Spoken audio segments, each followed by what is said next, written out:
tayo, kaya natin siya tanggapin. Pero yung mga sasabihin ng ibang tao, yung ibang tao, makapag-comment lang, kala mo naman, apakadali ng pinagdadaanan natin, di ba? Hindi naman nila alam eh.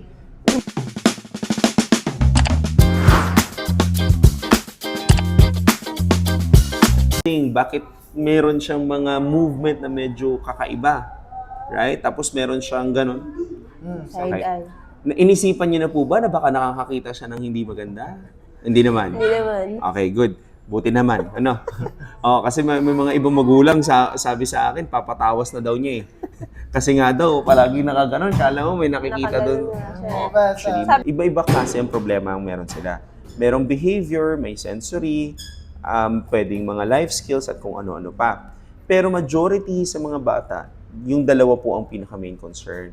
Behavioral issue at saka sensory issue. Sensory issue, like example, ngayon, malamig ba ngayon? Right? Malamig di ba?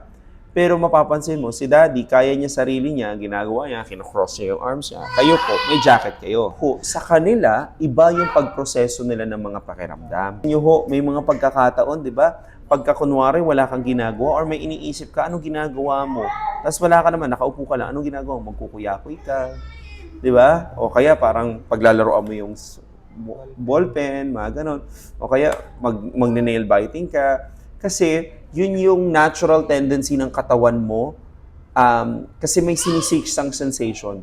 Either kasi bothered ka, either kasi happy ka, and so forth. So sa kanila kasi, pwede kasi hindi nila makontrol or matindi masyado yung pakiramdam nila sa bagay na yon or mababa yung pakiramdam nila sa bagay na yon. Kaya hindi, hinahanap-hanap nila. Okay? Same goes dun sa side gazing. Tawag natin dun, side gazing or lateral. Sometimes, it's more of a visual issue, pero majority of the time, more of a sensory-seeking behavior. Usually yung ganyan, pansinin nyo, gawin mo ganyan mga 30 seconds. Ewan ko kung matuwa ka sa ginagawa. Ang sakit, di ba? Sakit sa mata. Kasi hinahanap-hanap nila yung pakiramdam na yun. Kasi yung sensation na yun, yung nag-feed sa need ng katawan niya. Kumbaga parang kayo, pag gutom kayo, anong hahanapin mo? Siya, pagka may hinahanap siyang pakiramdam, yun yung hahanapin niya. Marami ho yan. Pwedeng hypo, pwedeng hyper, pwedeng under-responsive, pwedeng over-responsive. May mga pagkakataon naman, may mga pakiramdam naman siya na ayaw niya. Yun yung medyo challenge sa situation natin. Ibig sabihin, yun din ho yun. Yung lateral gazing, sama-sama na ho yan. Lateral gazing, verbalization, hand flapping, yung pagtitwitch niya ng arms. Diba? Ayan. Yung gano'n. Tapos yung nagigigil siya. Kasi nga, yung sensation, hinahanap-hanap niya or hindi niya maramdaman yung sensation kaya hinahanap niya. Paano natin magagawa tong mga sensation na to na medyo mas kapaki-pakinabang sa kanya?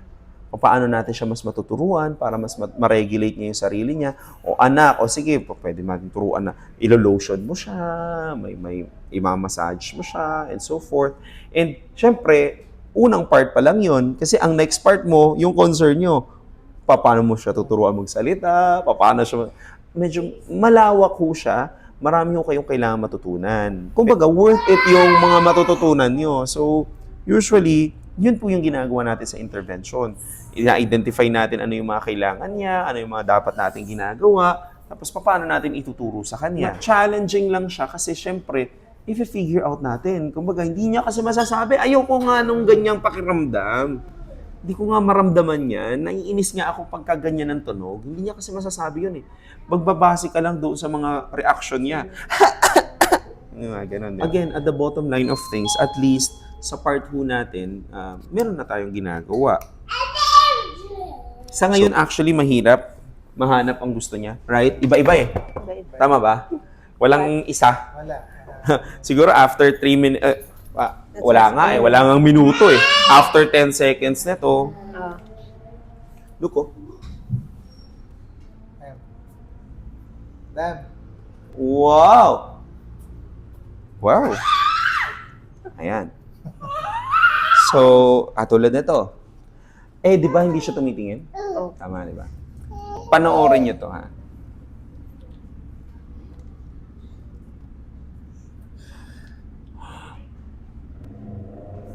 Up!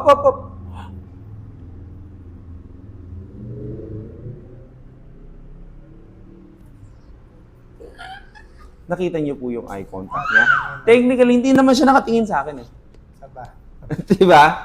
Pero the point ko ay, pwede mong gamitin yung mga bagay na gusto niya para kahit papano makakuha ka ng bagay na gusto mo.